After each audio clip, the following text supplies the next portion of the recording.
Dans la Bible, il est écrit « Tu ne mangeras pas de porc ». Alors pourquoi tant de chrétiens consomment-ils du porc aujourd'hui?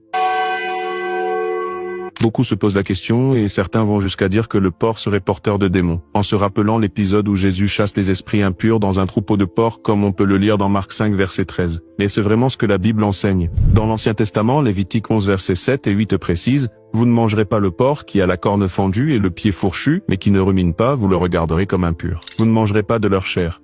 Et vous ne toucherez pas leur corps mort, vous les regarderez comme impurs. » À cette époque, ces lois alimentaires servaient à distinguer le peuple d'Israël et à préserver leur santé dans un contexte bien particulier. Mais avec la venue de Jésus, tout change. Dans Marc 7 versets 18 à 19, Jésus déclare « Rien de ce qui du dehors entre dans l'homme ne peut le souiller. » Ainsi il déclarait tous les aliments purs. Par ces paroles, Jésus libère ses disciples des anciennes interdictions alimentaires, ouvrant la voie à une nouvelle compréhension de la pureté. Alors manger du porc est-il un péché? L'apôtre Paul répond dans Romains 14 verset 14, « Je sais et je suis persuadé par le Seigneur Jésus que rien n'est impur en soi.